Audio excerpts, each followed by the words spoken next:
this app. Ney's discussion of Fanon's was based on a careful reading. So we're gonna get their reading on what Fanon, what their analysis of Fanon's violence on decolonization and stuff like that. So we're gonna get that right now. Ney's discussion of Fanon was based on a careful reading, a statement of some fundamental areas and agreements, and a critique on certain key issues, mainly the role of violence, the significance of the peasantry, and the centrality of the working class in the revolutionary change.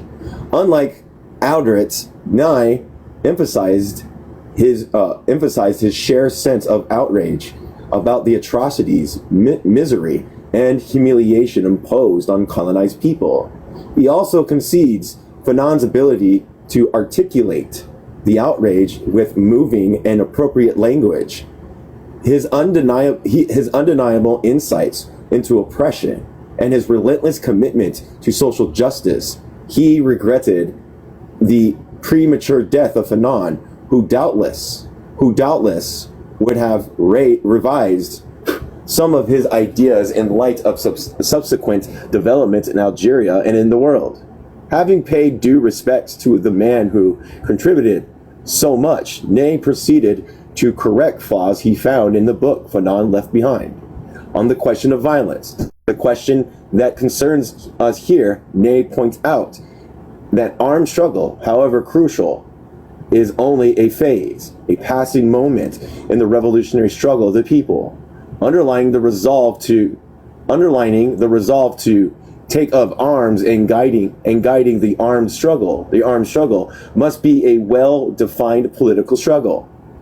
Ney accused Fanon of confusing, or at least not differentiating, the political essence of armed struggle from its essential side effect. He traced this flaw to past influence of French existentialism on Fanon.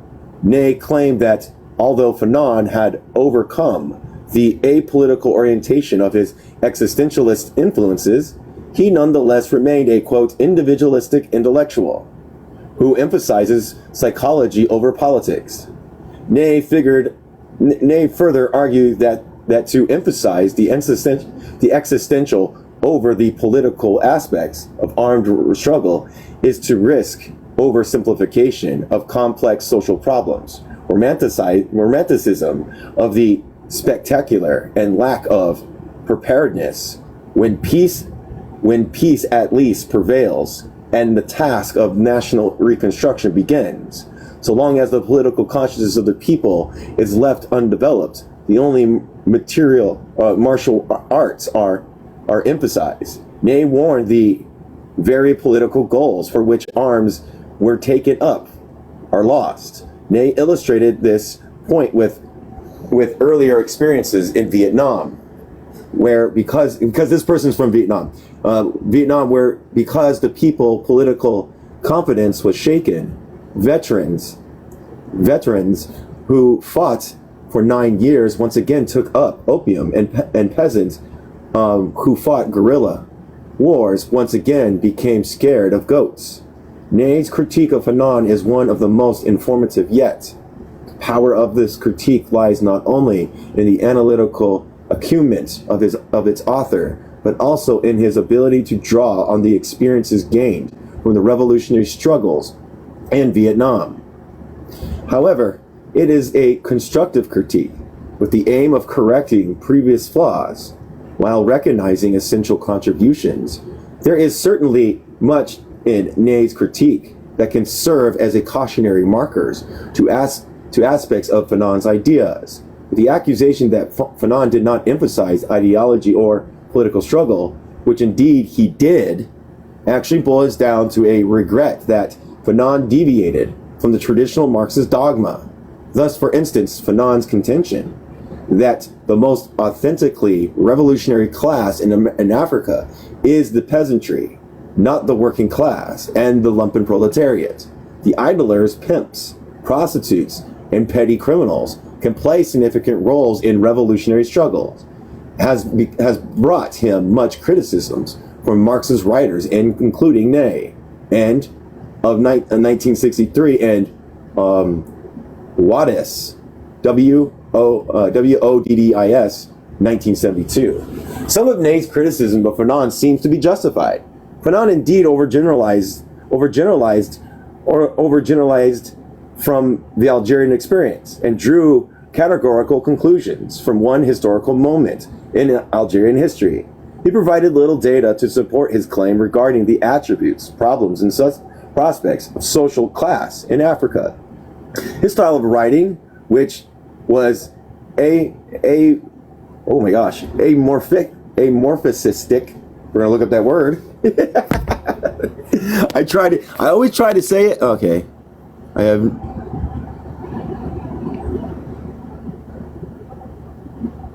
Yeah. You got to read Marx, because Marx, like, some of the things that they indicate, that some people indicate, is not what Marx does, or even ascribes to sometimes. People have a distortion of Marxism in Marx itself sometimes, you know? Especially the ones that claim them. You know what I mean?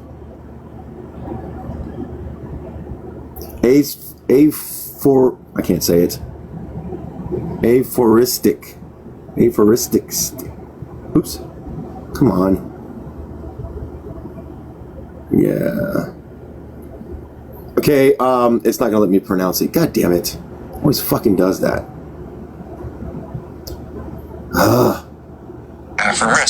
Aphoristic. Okay, cool. Aphoristic. Which means something that consists, concise, witty, and contains a fundamental truth, more principle. Aphoristic, I can't say it again. Graphics and moving, also intended to be imprecise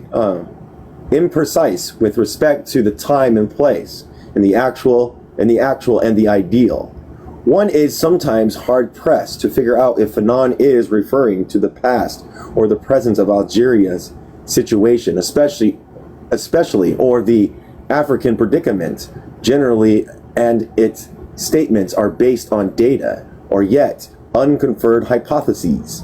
Fanon also tended to fix certain attributes to one or another social class and to define them as a categorical affirmation or negation, and he seldom devolved into their dynamic relations to one another and the importance of each class during each given stage in the struggle for liberation.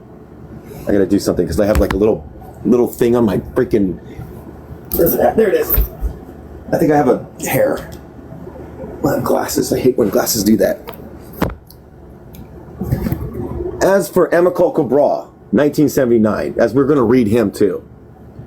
Yeah.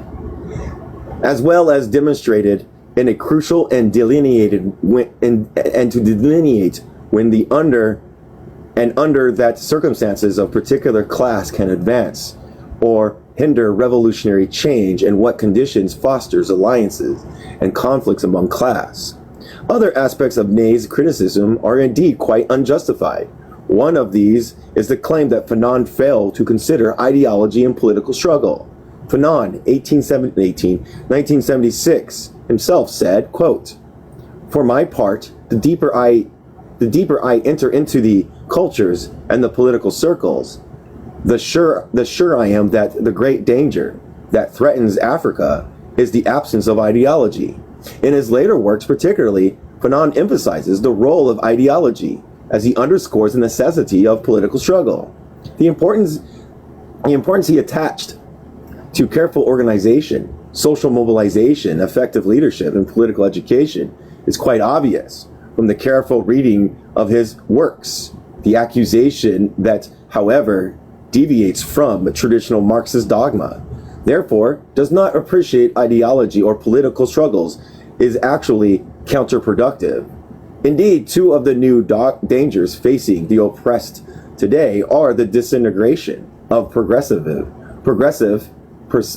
precepts of religious dogma and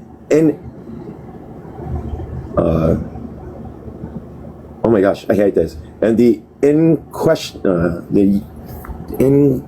inquisitions. I think it's inquisition. I'm gonna make sure. Inquisition. I'm right. Yeah, inquisitions Quote, "The Inquisition was a long-standing procedure used by the church and government of the highest priests residing in alien academic ivory towers or in capitals like Moscow, or capitals, not capitals, capitals like Moscow. Equally counterproductive is the neglect of psychological consideration by Marxists like Ney and the reflective rejection of matters scornfully labeled as subjective. Any political thought which prides itself to be nothing but, quote, objective, not only risks self-delusion, but also condemns itself to irrelevance by neglecting human and therefore subjective factors in history. Fanon was a pioneer precisely because he combined he combined and committed to social transformation with the psychological liberation of individuals. Of course, one must realize that, quote, The Wretched of the Earth, in which Fanon elaborated his theory of violence, was written in haste and at the time when Fanon, when a victim of leukemia, knew that his days were numbered. Efforts to treat him in Tunisia and the Soviet Union proved unsuccessful, and periods of respite from the disease permitted him to embark on what was to become a classic. The major part of the work was written in about 3 months, and Fanon read the proofs in Washington, D.C. only a few days before his death. This fact is not only remarkable in itself, but it should suggest a measure of modesty in critiques usually written in better health, with more resources, and at the more leisurely pace. The point here is not to decry criticism of Fanon's ideas, but rather to suggest the need to place them in a proper perspective. That's important. When you do criticism, you have to get everything that surrounds it and why that person is acting the way they are and why it was made by haste. So yeah, I think what do you call it? I think Josh requested by accident. The fact that he wrote on violence while the Algerian Revolution was in progress also had distinct advantages, although it imposed serious problems. It is one thing to speculate from the academic ivory towers about the upheaval of revolution, view the gigantic machinery of war from a distance in time and space, maintain emotional detachment in manipulating lifeless statistics, and reduce the immense trivials of anonymous victims into convenient intellectual paradigms. It is quite another to be totally immersed in the social upheaval, to commit one's life to a cause now looming larger than everything else, to rub soldiers with living persons in the din of battle, and to fully identify with them in victory as well as in defeat. In the first situation, one merely intellectualizes an immensely complex and emotional laden experience, groping at the best captured to its profile and common denominator. In the second situation, best exemplified by Fanon, one is so totally submerged in that reality that consideration of it becomes less a cerebral exercise and more of a visceral onslaught. Fanon wrote about violence from a personal and intimate vantage point. Deep involved in the Algerian War of Independence, he wrote with the passion and insight that come from the existential immersions. At the same time, this existential immersion and his total identification imposed some problems. Thus, it is often difficult to separate what Fanon intended as a statement of fact from the justification of the Algerian Revolution, and what he intended as merely descriptive from the prescriptive. In spite of these problems, Fanon presented a fresh perspective on violence hardly matched in its depth, insight, and courage.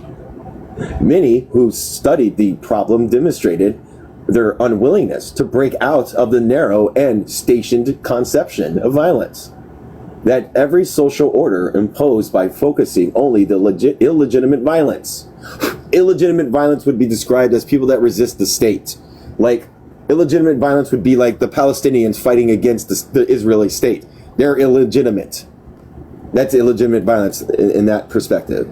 By focusing, and I don't agree that that's not illegitimate violence, but that's what they say. Not Fanon. They talk about other people. By focusing on criminology, they simply mistook the tip of the iceberg from the whole iceberg. Others sought to go beyond the superficial, delved into the realm of instincts, and unwittingly further mystified human violence. Their contention of primordial causes diffuse the idea of where human responsibility and the human capacity to avert man-made disasters lie. Either approach reduces the salience of human oppression and the violence it entails. In the end, both justify, defend, and bolster the status quo. Charles, I can't say it's Penderhughes, 1972, a black American psychoanalyst, has offered a wealth of theoretical and clinical insights that confirm elaborate the significance of the Manichaean psychology, black and white, and in all violent interaction. He demonstrated that it is not possible to act violently against another person. Wait. He demonstrated that it is not possible to act violently against another person, group, or object without narcissism and self-aggrandizement of a predator on the one hand, and degeneration and devaluation of the victim on the other. In every violent action, there is a paranoid process and content prior to concurrent with and subsequent to the violent action. Projective mechanisms and their attendant false belief systems justify the violent action and attenuate guilt. This is so all violent actions occurring in intimate circles as well as in larger groups. Quote, in every case, the martial conflict. Is that Mark? Let me make sure. I'm gonna make sure. I don't want to say the wrong thing because my dyslexia will sometimes say the wrong thing. Oh wait. ITAL. Marital. Sorry, it's marital, everybody. Anyone connected to marital conflicts, which I have explored. Quote, wrote Pendinger Hugh 72. Quote, such violence took place when the party taking violent action perceived the marital partner as an embodiment of evil. For instance, a husband perceives his wife as a quote witch at the very moment when he was swinging a fist at her, and she in turn thought him as a monster while she was aiming her car at his. The perpetrator perceives the victim as an enemy threatening his existence. The destructive action becomes rationalized as a way of bringing him to justice, correcting the defect, and improving his person or behavior. There may indeed be an aspect of the victim that is actually threatening, provocative, and troublesome.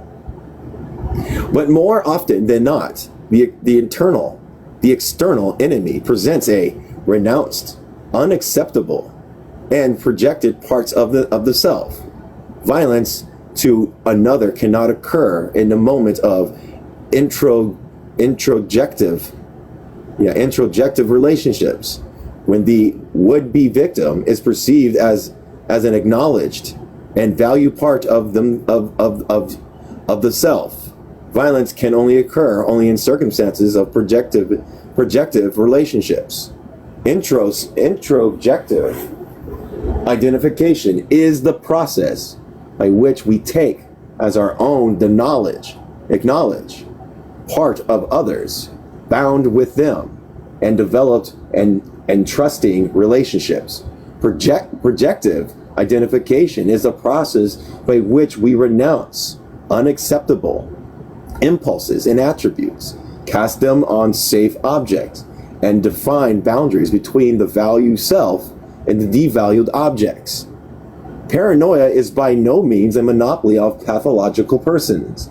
It is also a characteristic feature of a psychology of normal persons. Individuals identified as pathological are those who fail to align their paranoid processes and content with the paranoid prevalent in other communities of societies. They are all persons who fail to develop introjective, affectionate, and trusting relationships. Each society offers its members a set of beliefs, values, and institutions around which is aligned, which to align their paranoia. Each individual thus comes to view the world as a member of a good faith, political affiliation, professional associations, social class, nationality, race, sex, etc. Of course, not all groups' beliefs are paranoid, but they often contain a measure of shared paranoia with projective processes and contents. A racist society elaborates paranoia and false belief systems into culture and institutional reality. Socialization in turn conditions members, including the primary victim, to align their conditioned paranoia. One characteristic feature of paranoid partners share a idiosyncratic is that they are obvious to others, but not to those persons caught up in them. Indeed, reason itself loses ground, and some to serve paranoid, exploitative, and violent interests. Hence, one enlisted into a system of exploitation. Scholars, researchers, and otherwise responsible persons use their intellect and knowledge in the service of the prevailing paranoia and elaborate false beliefs. Another characteristic is the confrontation tactics. Other offered educational, therapeutic, and corrective measures to paranoid processes. Traditional psychotherapy has trended to favor alliance tactics and positive transference in affecting change. Perntinghus and Fanon show that confrontation tactics used appropriately and at strategic moments are most effective means of affecting change.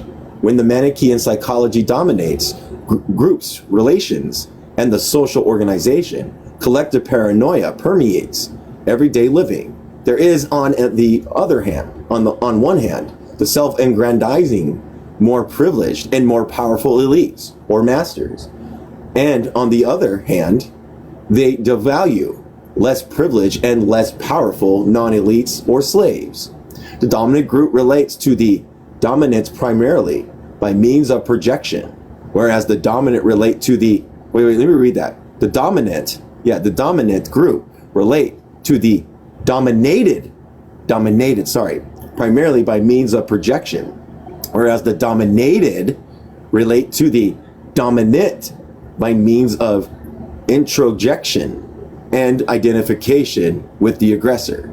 The dominant group controls the ruling ideas, values, and institutions that not only confirm and reinforce their narcissism, sense of superiority and privileged status, but also devalues the attributes of the dominated and use them as receptacles for their own renounced and unacceptable aspects. The non-elite, the slaves, the oppressed depend on and share the paranoia of false beliefs of their oppressors. But since they ordinarily lack safe and convenient objects on which to project these beliefs, they project on themselves the negative attributes cast on them and those emanating from their condition. This further compounds their experience of depression, disorganization, and inferiority complex. It also reinforces and validates the false beliefs and narcissism of the dominant group. The oppressed, therefore, become victims of others and themselves. For instance, centuries of slavery and racism have inculcated inculcated. I gotta make sure I say that word right. Sorry, everybody. We'll get it.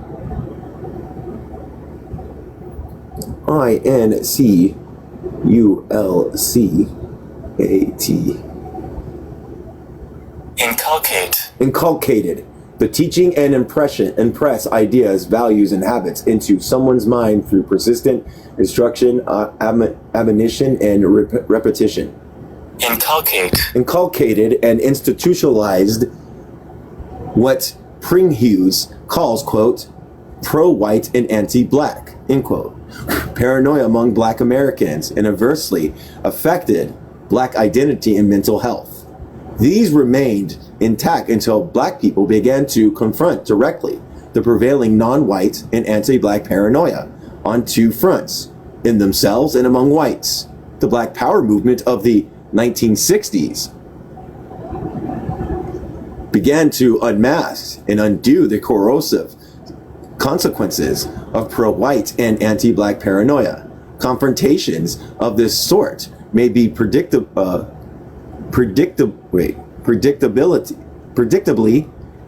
decried by those who have a stake in the status quo of oppression. But one thing is quite certain: the Black Power movement has been the most effective mass therapy of Black Americans yet. In short, violence is a pivotal aspect of oppression. Establishment scholars define the concept of study violence in a way that limit an understanding of its roles and significance in situations of oppression. Underlying an act of violence is often a Manichaean psychology, a degree of paranoia, and the associated process of projection, rationalization, and dehumanization. A Manichaean psychology and paranoia, rather shared or idiosyncratic or fertile grounds for violence. Their associated processes of projection, dumping, and victimization occur vertically, from top to bottom, from the powerful to the powerless. Structural violence and collective paranoia are embedded in the culture and the social structures, having, quote, officials and sanctioned status. They are difficult to discern and dismantle. They reinforced by institutions, belief systems, the ordering of the environment, the ritualistic behaviors of members. The oppressed are the primary victims of structural violence and the prevailing paranoia. So long as they lack consciousness and a will to take control of their destiny, they remain victims of others and of themselves. They join in complicity with their oppressors in a manner akin to foi et dox. I don't know that word. It's French. Except they suffer more in consequence. Periods of highlighted consciousness and social change brings forth an awareness of the objective grievances, a determination to change, but also an open declaration of elaboration and reversal paranoia, whereby projective processes and content flow from bottom to top. This reverse paranoia combines with legitimate grievances and cement of the oppressed into a cohesive group with a passion of mission necessary to detoxify members from past humiliation and to effect change. It is in this sense that the struggle for freedom is also the struggle against a well-entrenched Manichaean psychology, a sedimented paranoia. Chapter 8 provides data showing the immense suffering and loss of human resources resulting from such a deeply entrenched Manichaean psychology and collective paranoia. We will later see that it is more difficult to effect change in who owns what or who controls whom than to give birth to the sustain the world without Manichaean psychology and collective paranoia. Any questions? That's the end of that chapter. We're on chapter 8. Any questions? No questions, I don't think. All right. Structural violence and premature death. The well-being and the progress of Europe have been built up with the sweat and dead bodies of black Arabic people, indigenous and people from India, and Asians. We have decided not to look over this any longer. Fanon, Wretched of the Earth. Structural violence is the most lethal form of violence because it is the least discernible. Let's make sure. Should we make sure? Let's make sure. I couldn't say the bad words that he said there, so that I had to substitute words.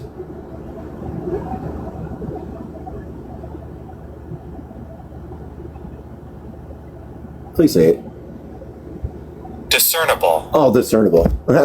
Discernible. Okay, let me read this. Structural violence is the most lethal form of violence because it is at least discernible. It causes premature deaths and the largest number of persons, and it presents itself as a natural order of things. A situation of oppression rests primarily on structural violence, which in turn fosters institutional, interpersonal, and intrapersonal violence. So inter and intra. Structural violence pervades the prevailing values, the environment, social relations, and individual psyches. The most visible indicators of structural violence are differential rates of mortality, morbidity, and incarceration among groups of the same society. In particular, a situation of oppression increases the infant mortality rate and lowers the life expectancies for the oppressed. Disparity of these dimensions is greater the more intense and socioeconomic and structural violence. This chapter examines it, and this is what they're going to do. This chapter examines aspects of violence from the perspective of the oppressed, violence considered from the perspective of victims, and consequence provide a far better conceptual schema to the study many seemingly desperate phenomenons among the oppressed than is violent studies from the perspective of the perpetrator and intent. This chapter provides empirical and historical data on the structural, institutional, and personal violence imposed on oppressed black people. It also highlights the ambiguity and the autodestructive violence among black people in the United States and South Africa. The relations of structural, institutional, and personal violence is premature deaths among black people will be underscored. We hope to show that these extensive data confirm the relevance of Fanonian perspective to violence in Black America. Hold on a second. Get a little cold. Experience of Black Americans offer glaring examples of violence in its different forms. Earlier chapters have already detailed the ruthless violence of the slave trade and plantation slavery. The consideration of these colossal undertakings casts doubt on narrow definitions of violence and underscores the human capacity for destruction. It also becomes clear that more was actually involved than a question of personal intent to do harm or of mass suffering by default. Slavery, in fact, wreaked with violence in its crudest forms. A society founded on the exploitation of slaves was the crudest form of structural violence. The use of white militias to search out runaway black slaves exemplifies an indistinguished institutional violence. The omnipresent with not only symbolized authority, but also ritualized interpersonal violence. The countless Africans who flung themselves from ship into the Atlantic Ocean or who committed self-unaliving on plantations also emphasized the desperation underlining interpersonal violence. Violence against black people did not end with the abolition of slavery. In fact, the abolition of slavery renewed the efforts to reinsure white supremacy. It is not surprising that fears of black reprisal and white wildness are prevalent even during the heyday of chattel slavery. The end of slavery and its associated legal systems of social control brought forth informal and extra legal measures to maintain white supremacy. Urban race riots, the KKK, violence, and lynching became common means of terrorizing black people and keeping them in, quote, their place. Thus, from 1825 to 1960, the real or imagined white perception that black people were unwilling to keep, quote, in their place in the physical environment, actions or mood quickly triggered violent white reprisal. These violent reprisals affirmed a shared paranoia and attempted to prevent any blurring of boundaries defined according to the well-entrenched Manichaean psychology. Cementing whites into a compact group, these violent reprisals were often directed at any effort or institutions that promised black self-improvement and community development. Thus, in 1842, document stated that, quote, all the mobs by which the people of color have been hunted and persecuted have been directed against their efforts and means of improvement. The black brothel, or a dance house might have stood without being mobbed by the populace or torn down as a nuisance. But the black church or schoolhouses or the temperance hall is not to be tolerated at all. Black race riots and associated programs were numerous and bloody, but the ritual of lynching underscores the sadism and celebration of violence ordinary people are capable of in a climate of shared paranoia. There is no accurate record of how many black people were lynched, but estimates are that between 1882 and 1951, at least 3,437 black people were lynched. Brown, there is evidence. Brown, this is person. There's evidence that this total is highly conservative. That lynching of black people rarely occurred before emancipation is not an enigma. That the majority of lynchings occurred in former slave states, as also not surprising. Nor should one find it difficult to believe that lynchable offenses, including not only alleged crimes of murder and rape, but also trivial cases of black punishedness, insubordination, and some perceptions of an inclination, a comportment, or a mood deemed threatening to white supremacy. But what is certainly hard to fathom is the ritual of sadism and mass celebration of violence associated with the lynching of a black person.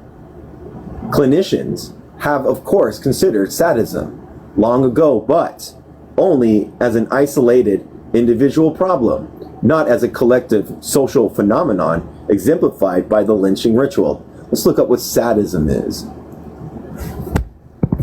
Just real quick. I know I've been saying it a lot.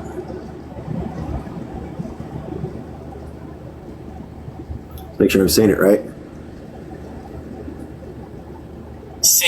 Sadism, sorry, not sadism, sadism. The tendency to derive pleasure, gratification, or amusement for physical and psychological suffering, pain, or humiliation of others. That's what it is. Brown, 1975, described the macabre detail of the typical lynching ritual. Once a person was condemned, public notice were circulated a day or two in advance to whites in the locality and neighboring areas. Sometimes the notice were sent to distant white communities. Trains made special trips, adding extra cars to meet the demands of crowds wishing to watch the gruesome spectacle of a man being lynched. The number of spectators sometimes reached 15,000. The lynching was preceded by torture and mutilation, climaxed by what was euphemistically called surgery below the belt. Parts of the victim's body were dismembered, and photographs were of pictures, postcards, which were sold as souvenirs. The remains were then burned. The leaders of this macabre proceeded were often well known to be seen by thousands of spectators. But everybody, including law enforcement officers, joined in the conspiracy of silence, and the coroner declared that the lynching was committed by unknown persons. This in short was a ultimate and historical white justice and Black Death. It was also the most blatant. I can't say this word.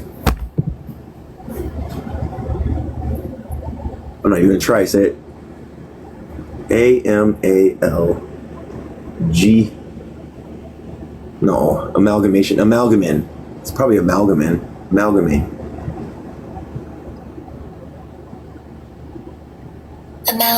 Amalgam, a specialized alloy mixture of forces combined liquid mercury and another of structure and institutional and personal violence. Much has changed in the intensity of patterns of racial violence in the United States. The change has surely been for the better. During the past several decades, Black Americans have been extended and increasing measures of social justice and legal protection, very slightly. These changes did not come easily or without struggle. Yet racial inequality before the law and in the society is to this day a project of the future in the United States. Black Americans remain entrapped in the cycle of violence and death. They still suffer more unemployment, more fatalities, more disabilities, more incarceration, and more indignities than white Americans. By almost every measure, the social and individual well-being of Black Americans are at a marked disadvantage when compared with their white counterparts. This is so in economics as in other arenas of life. The median income of Black families has always lagged behind the white families. The median income of both has steadily increased over time, but white families continue to earn twice as much as Black people. This is shown in Table 1, which compares median income for the two races since 1950. Let's look at it together. So here we go. Media income of the family income, race, and construct. Okay. We have, these are categories, all races, right? All races. So 1950, 1960, 1970, 1975, 1979, and 1980. So you see the increase, but that's because of two. Oh my gosh. Okay, now, Black families. Let's see if I can get it. Sorry, everybody. Black families. All right? And white families. There you go. Do you see the difference? Huge difference. Look at that. Look at that difference. Holy shit. And it almost remained the same. Oh my gosh. Sorry, everybody. So, okay, then we go to Black and white ratios. I have no idea what this means, so I don't know what these numbers indicate. Do you see the disparities? Major disparities right there. And this is only to 1980, so I don't even know what it is now. It probably still has the same disparities. More recently, the Black-white income ratio has been somewhat stable without significant improvement. In fact, the median income of Black families has decreased since 1979, showing that Black people are hardest hit during recession. McGee, 1983, the per capita income of black American communities in 1980 was $4,804. It was $8,233 for a white person during the same year. And in other words, for each $58 available to a black person, there was $100 available to a white person. In the same year, 1 out of 3 black persons but only 1 out of 10 whites were below the official poverty level. The recent recession have fast eroded what gains black people have made since 1960s and pushed them back to grinding poverty. Swinton, 1983, the unemployment rate of black people was consistently remained at least twice that of whites. In the given rise to the well-known 2-in-1 rule of thumb that states that the unemployment rate of black people will remain double that of whites.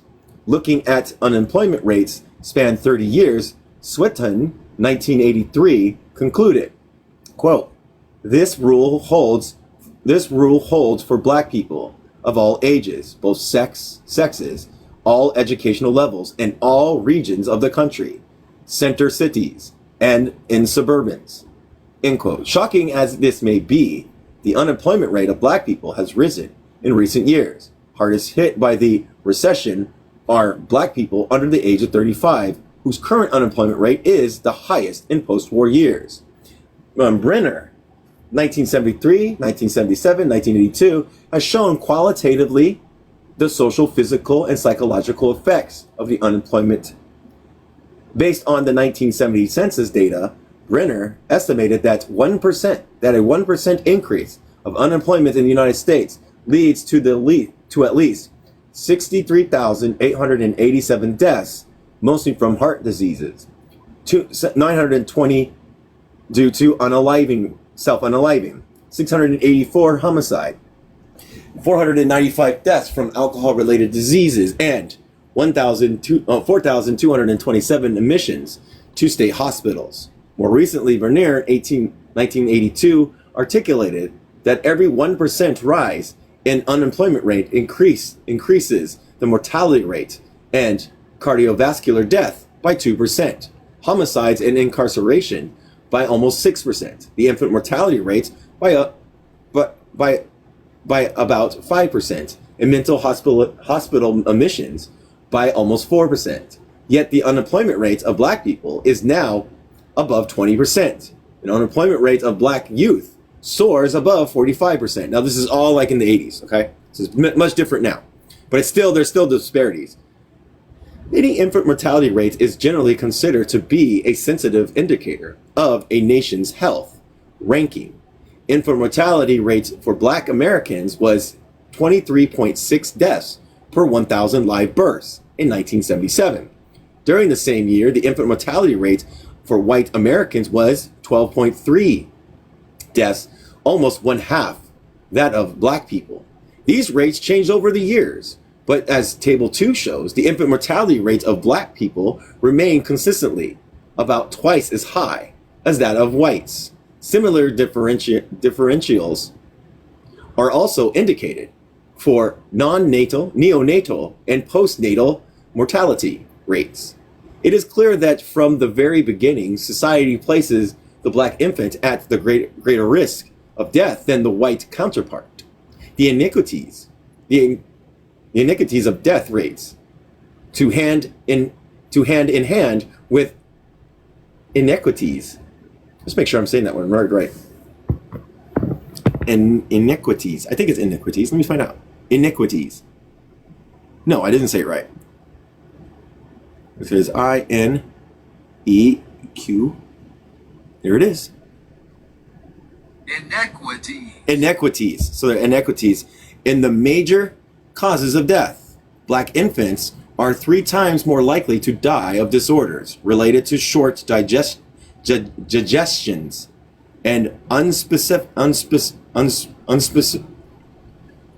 unspecified low birth weights, 2.7 times more of paranoia and what is that word? Oh my gosh, what's that word? Influenza and oh my gosh, I always mess this one up. It always like messes with me.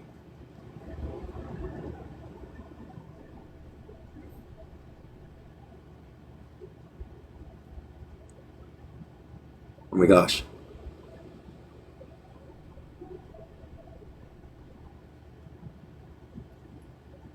Oh God, I can't even think of the word. Pneumonia. That's right. I always mess it up because the P always fucks with me. Pneumonia and influenza. And 2.3 times more of causes associated with maternal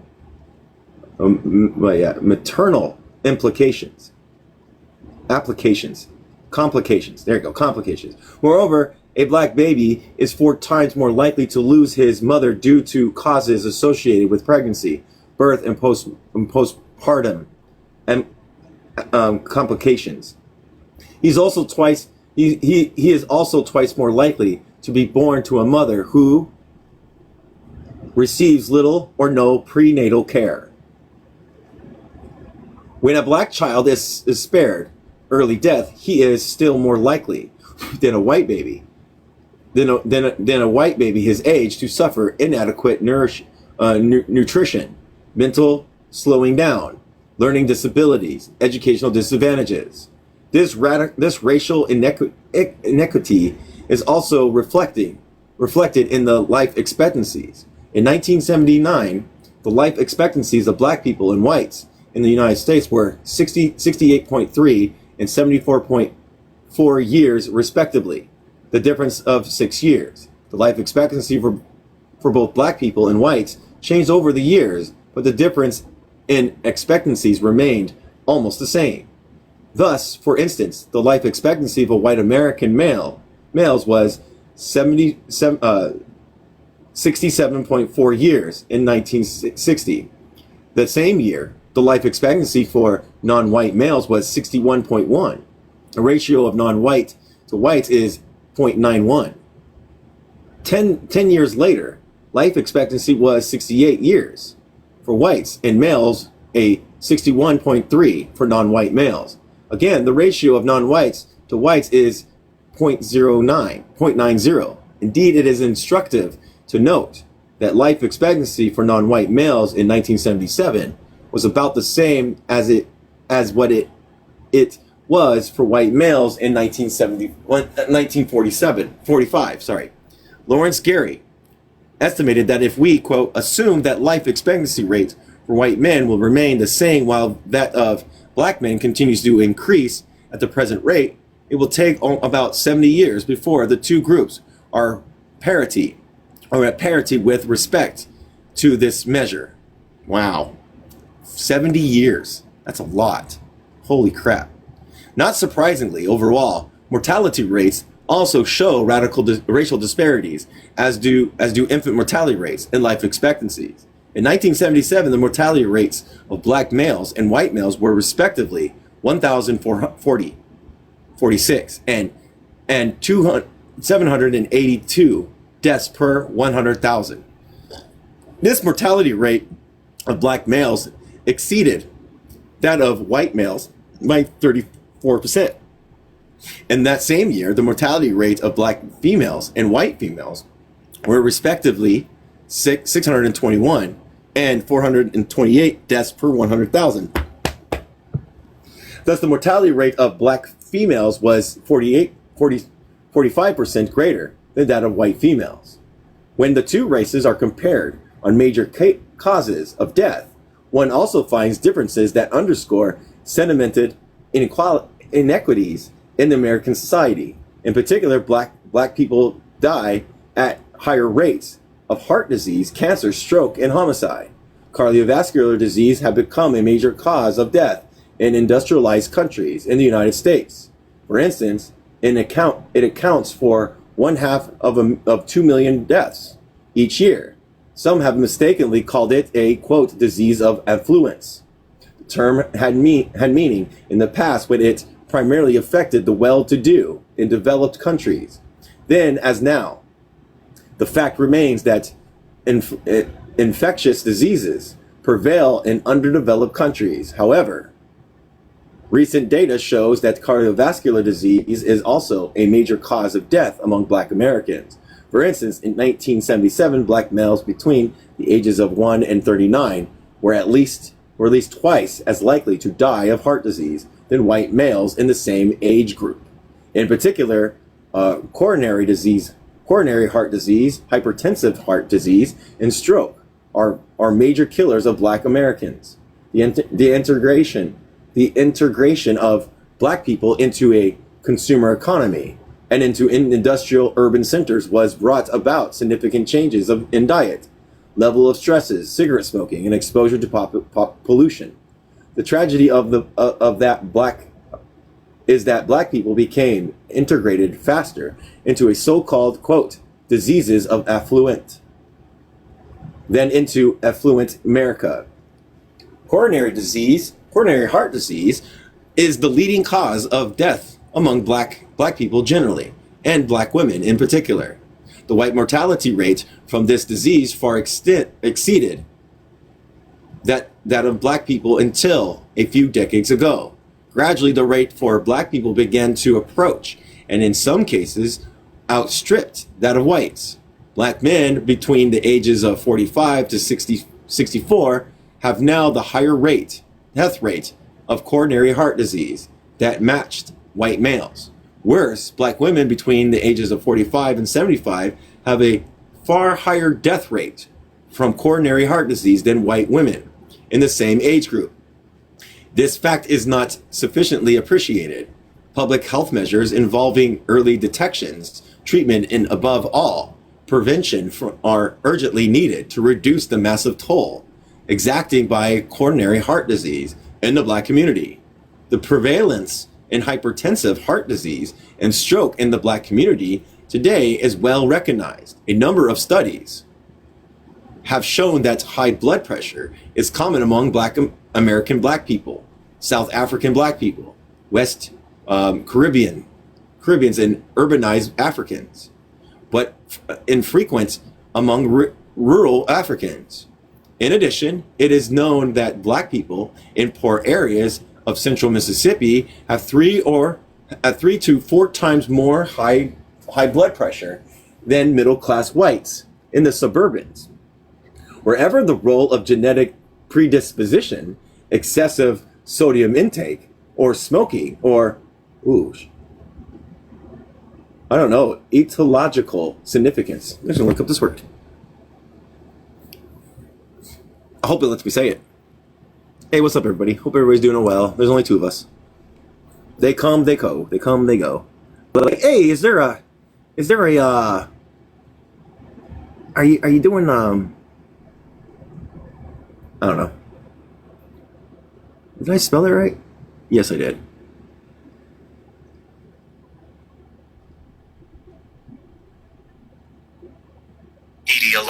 Etiological, a study objective related to the etiology, the study or assessment of the cause of causes and origins.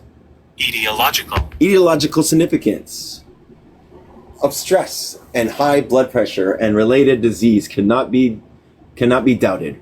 Remarkable advances have been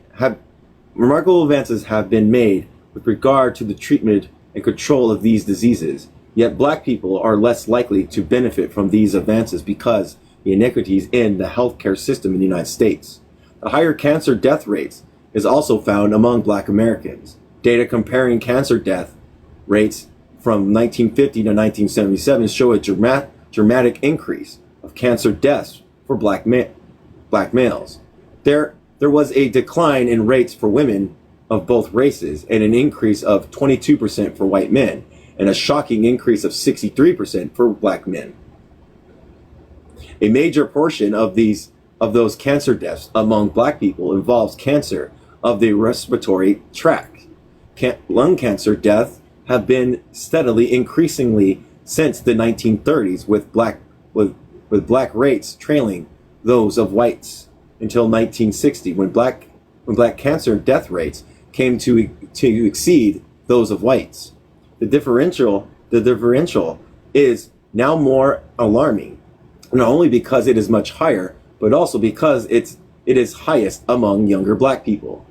What is more, studies have shown that black males are less likely to survive cancer once detected than whites, males.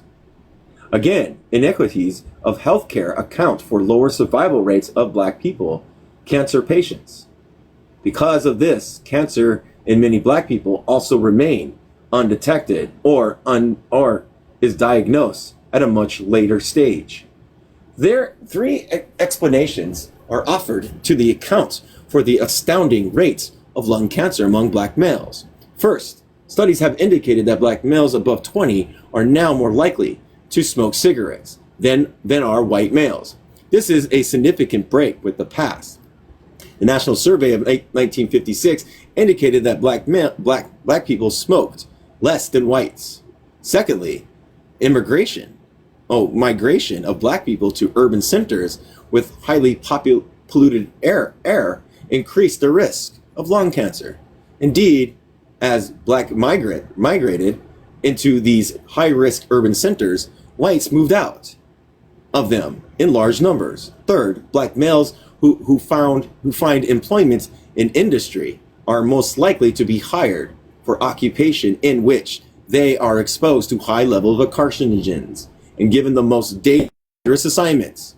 This was demonstrated by Lloyd's study of steelworkers. The study had shown that, among other distributing inequities, 325 out of 496 steelworkers assigned to jobs involving carcinogenic smokes and fumes were black. It was therefore not accidental that nearly 50% of the deaths due to lung cancer occurred among black employees. The gravity of this structural violence becomes clear when it is considered that less than 4% of American population dies of lung cancer. Such inequities and occupational hazards are by no means confined to few industries. The American labor market as a whole partakes in acceleration of death and disabilities of black people. It does so in one of two ways: by exclusion, hence relegating black people into a chronic and corrosive employment, or by inclusion through job assignments that undermine the health and dignity of black people. For instance, it has been shown that black people have a 37% greater chance than whites of suffering personal injury on the job and 20% chance of dying from job-related injury. A national survey also indicates that compared to whites, black men have 45% more bad disability days, in which the entire workday is lost due to illness or injury, and 27%, quote, restricted activity day, in which a person reduces his usual activities for a whole day due to illness or injury. The U.S. Department of Health of Human Services, 1980, selection of black people for higher risk assignments has also been observed in armed services of the United States. Black Americans have often gravitated to the military for the economic opportunities and social recognition they could not find in the larger society, and the contributions of black people in the U.S. military has a long history. The black community has time and again sacrificed more than its share to the nation during periods of war at home and abroad. The military was legally disintegrated in 1948 and was desegregated. Let me read that. The military was legally desegregated in 1948 and was since attached many young black males. Yet this institution is also a microcosm of a society it serves. Black people are overrepresented in high-risk combat units and in non-technical, under rewarding occupations. In both cases, the acquisition of the marketable skills is lower for black people and hence unable to find appropriate jobs in society. They tend to re-enlist. In the earlier years of the Vietnam War, black combat deaths were excessive, peaking over 20% of all combat deaths in 1966, by 1966. Following public reaction at home, the Department of Defense ordered a reduction in the numbers of deaths of black people in combat. More blatant examples of structural and institutional violence against black people are the disproportionate representation of black people in prison and on death row. Townsend, who studied the incarcerations of black people in this country, concluded that, quote, the incarceration of black men throughout the United States is extremely harsh and brutal. Currently, black men account for 46.6% of all male prisoners in the United States. This is a total of 136,893 black males, mostly in the prime of life. But 18 states, black people comprise 50 to 75% of the prison population. Since 1930, a total of 3,861 persons were executed in the United States, and 53.6%, 2,051 of them were black men. There are now 443 persons sentenced to death in the United States, and 43.8%, 194 of them are black men. Since 1930, 455 men have been executed for rape, and 89%, 405 of them were black.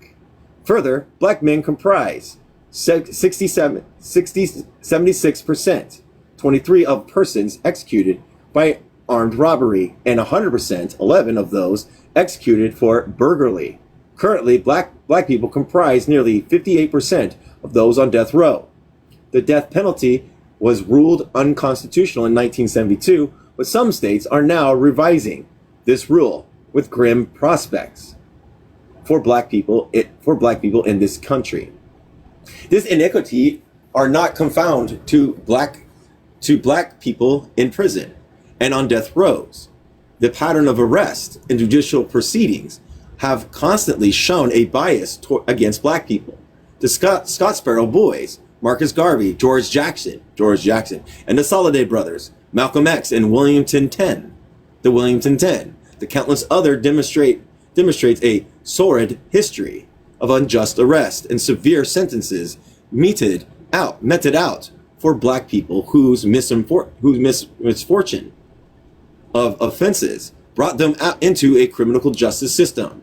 For instance, George Jackson, the brilliant, self-educated martyr, was 11 years of his life in prison, 8.5 in solitary confinement. He was later shot by prison guards, alleged for attempting to escape. There are worse examples, like the man in Dallas, Texas, who was sentenced to 1,000 years in prison for stealing $73.10, whereas white executives convicted of a price conspiracy involved over $1 billion were sentenced to 30 days in prison. Jesus Christ. Such blatant miscarriages of justice may be infrequent, but unjust arrest, harsh sentences, mistreatment in prisons, the lack of rehabilitation into societies are quite common for black people compared to whites, as is often the case in other social arenas. This sedimented inequality in the criminal justice system is based not only on racial, but also on class grounds. Poverty also predisposes whites to justice, but in further intensifies injustice for black people. Moreover, some studies show that in, quote, the justifiable homicide, whereby a policeman on duty kills a civilian, black people are killed at a rate 6 to 20 times higher than whites. Yet rarely are policemen prosecuted for this legitimized violence against civilians of any race or sex. Worse, even white civilians have historically gotten away with every form of crime against black people. It is instructive to note that, quote, in the history of the United States, no white person has ever been executed for murder, rape, or other capital crimes against black persons, end quote.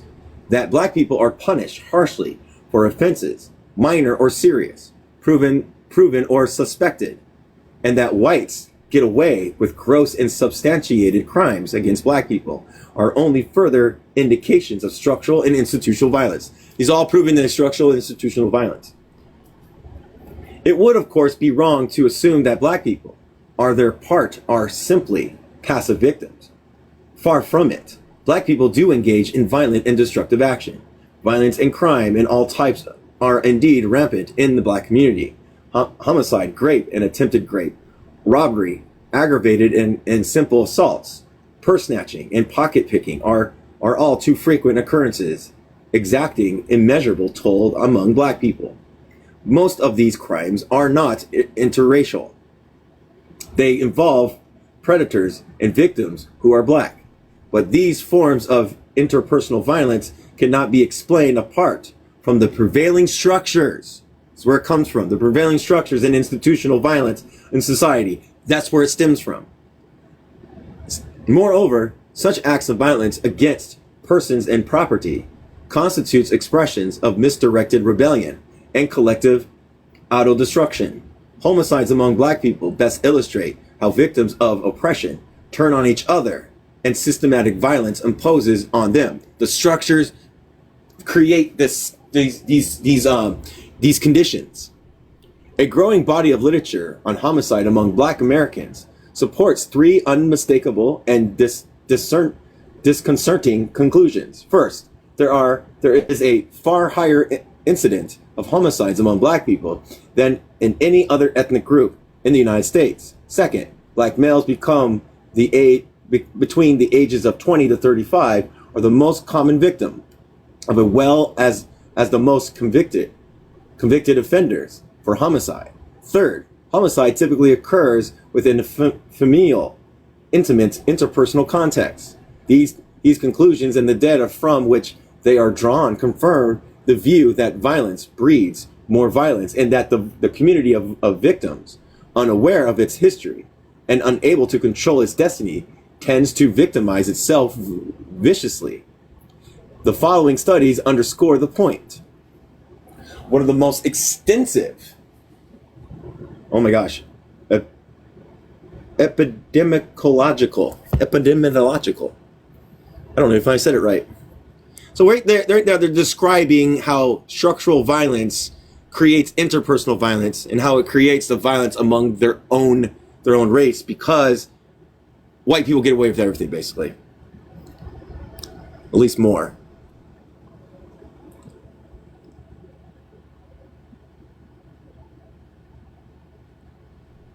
Epistemological. A branch of philosophy concerned with the nature, origin, and limits of human knowledge. Epistemological. Epistemological studies on homicide was conducted in Calibe. The study covered a period of 7 decades, 1900 and 1970s. The findings were revealing. The total and adjusted rates of homicide for all ethnic groups in the United States increased from 1900 to about 1933. There was then a gradual decline through the 1940s and 1950s, with a noticeable drop during World War II. Homicide rates remained almost constant from 1955 to the mid-1960s, but the national trend soon turned upward, from a total of 4.7 deaths per 100,000 in 1960 to 9.8 deaths in 1973. Though this was a sizable increase, the national trend actually obscures the appalling dimensions of the problem among black Americans. During these 7 decades, black males had the highest homicide rates. Black females maintained the same trend as black males when compared to white females. By 1973, the age-adjusted rate for black males reached 77.1 deaths, compared to the rate of 1.7 8.7 per 100,000 for whites. Black females had a rate of 16 deaths compared to 2.8 deaths for white females. The problem is even more appalling when specific age groups are compared. By 1970, urban centers like Chicago recorded rates of 298.1 deaths for black males between the ages of 15 and 24, compared to 10.9 deaths for white males in the same age range. Black females 15 to 24 years old had 24.6 deaths compared to 0.7 deaths for white females in the same age range. It is interesting to note that from 1900 to 1970, there were only two periods in which the escalated national rates of homicide declined in the United States. The first was World War II, dropping off 55.5 deaths per 100,000 in 1940 to 44.1 deaths in 1944 was recorded for black males. This decline was partly due to the recruitment of many black males in the war effort, and partly because the war economy offered employment for those who remained at home. But the trend soon turned upward as the veterans of the war returned home and once again faced chronic unemployment. The second period of decline was from 1955 to 1961.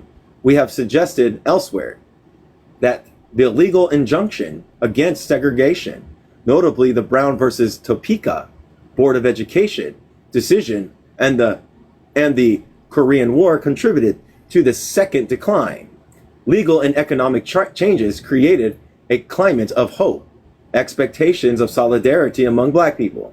The Korean War also put many U.S. black males into battlefields abroad, but the hopes of expectations of the 1950s were hardly matched by tangible changes in living conditions. By 1960, homicide among black people began to escalate. Social reforms and the black consciousness movement during the 60s had no doubt calming and integrative effects in the black community.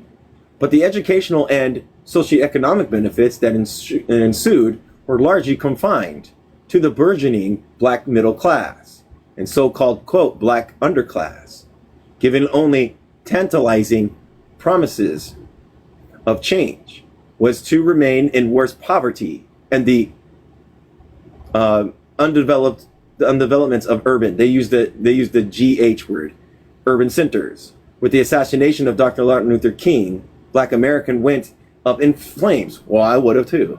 The outrage of this sad incident ignited and accumulated festering rage, no doubt, for sure. The subsequent auto-destructive reaction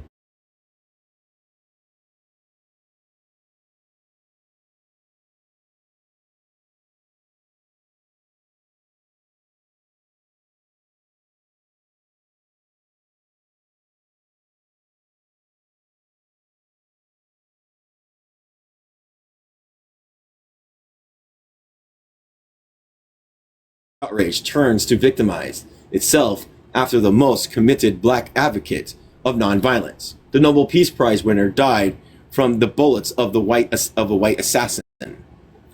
If the riots have since become rare and sporadic, homicide among black people did not decline. Indeed, the homicide rates among black people continued to outstrip that of whites by an astonishing margin by 1977. But we all know why, though. It's because of their social relations and how they're socialized underneath an oppressive system and white supremacy. Homicide was the fifth leading cause of death for black males. But it was not even among the top 10 causes of death for white males. For males between the ages 25 and 44 years, homicide was the number one cause of death for black men, but number 5 for white males in that year alone.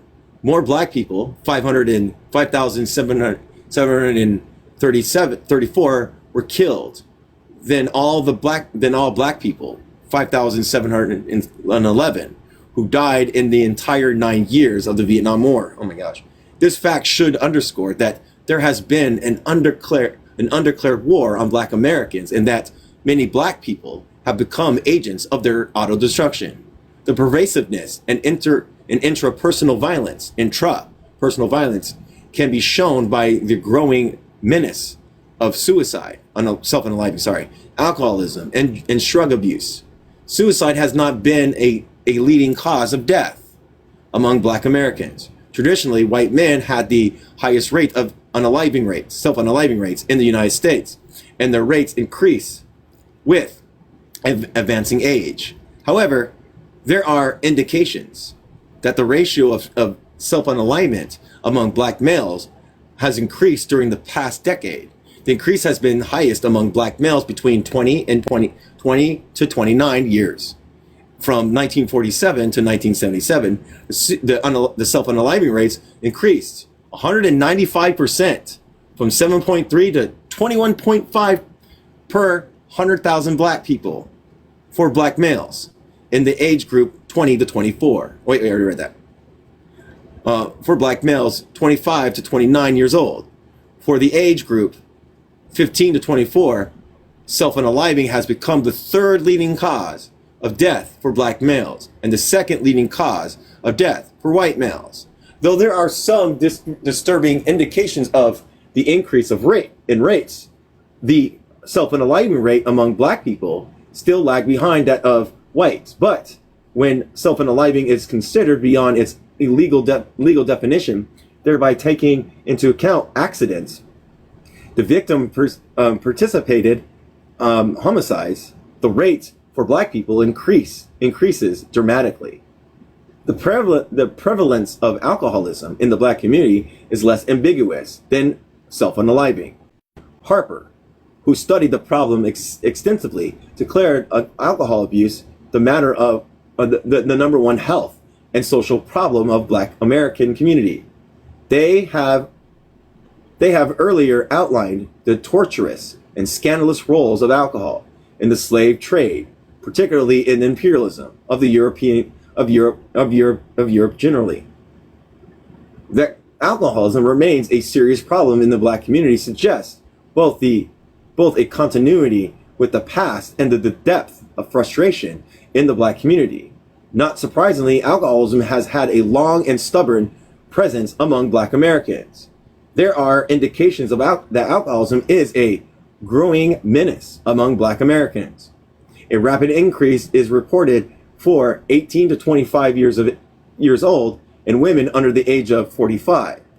Moreover, 1/3 of all black adults and 1/2 of all black youth are users of alcohol.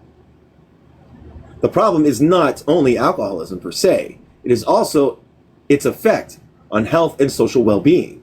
It is estimated that alcohol abuse is a primary or secondary cause of at least 1 out of 10 deaths in the United States.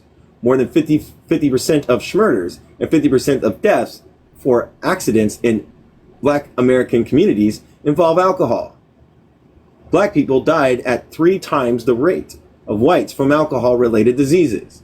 Data from 1950 to 1975 indicate that the age-adjusted rate for cirrhosis of the liver, a disease often associated with alcoholism, has increased 50% for whites and 200% for non-whites in American society, in the United States. Now remember how they used the white stuff in order to destroy the black community.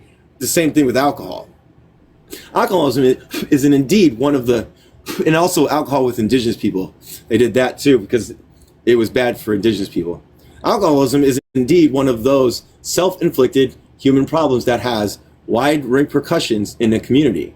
Not only does every alcoholic bring upon himself preventable diseases and premature death, but also every alcoholic is a serious, I'm not gonna say that, to at least 5 to 7 persons around him. Usually, the victims are his loved ones and his friends. The economic cost of community in terms of sick leave, accidents, disabilities is equally staggering. And as in the past, many profit from the sales and distributions of alcohol. Thus, for instance, the National Institute of Alcoholism and Alcohol Abuse estimated that in 1 year alone, the alcohol industry collected more than $6.5 billion from the sales of alcohol to black people in the United States. In short, violence and premature death have been persistent features among black Americans. Comparing black people and whites to most indices of health and social well-being reveals that black American carries an inordinate burden of violence in society, and structural, institutional, and interpersonal violence imposed on it enact an immense toll in turn predisposes to various forms of autodestruction. Each premature death is a loss of human potential for the community, not only is every black American at great risk of preventable disease and death, but also black people between the ages 15 to 35, the most energetic and promising members of the community, are targets of violence in its various forms. It is impossible to estimate a person's years and potential work years lost due to premature deaths, incarcerations, alcoholism, drug abuse, and mental illness. Each premature death also brings grief, pain, and chain of victims. Thus, data on Black America shows that the community of the oppressed suffers not only excess physical death, but also excess social and psychological death. And yet, bad as conditions are for Black Americans, there are countries today where people live in worse infernos. South Africa is a good case in point. Now, we just went over the American thing and how the institutions target Black communities and young Black people over white people, and how they make them do interpersonal violence towards their community, because Fanon's right. The only way to get rid of this is to point your violence, your counter violence towards the people that are causing it. But we can't. We need a revolution. We need the ending of the United States. You know. So we're gonna stop on page 181. We're gonna stop where it says violence in South Africa. So we're gonna look at. I think what we're doing is we're taking the United States, looking at the structural violence, the institutions, and all these things, and how it affects Black people. And now we're gonna look at South Africa. In South Africa, this probably the same contrast, too. You know. So we're gonna put a bookmark 181. Let me do a bookmark. All right. Does anybody have any questions? Want to talk? Say something?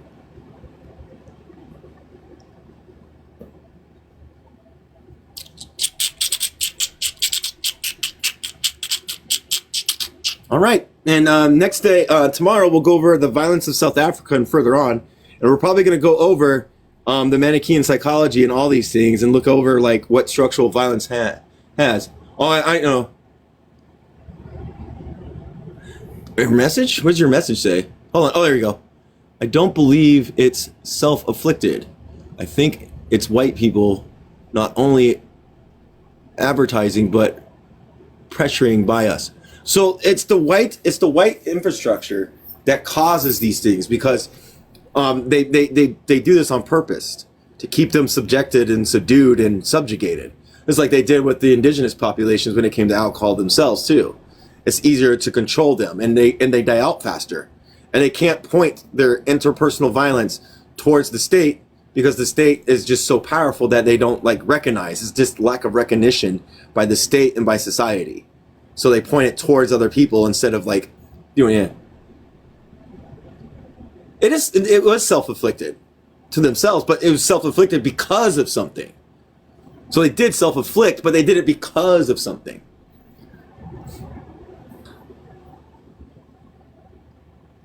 So it's caused by the state, the system. The system causes these things for you to be self-inflicted towards yourself.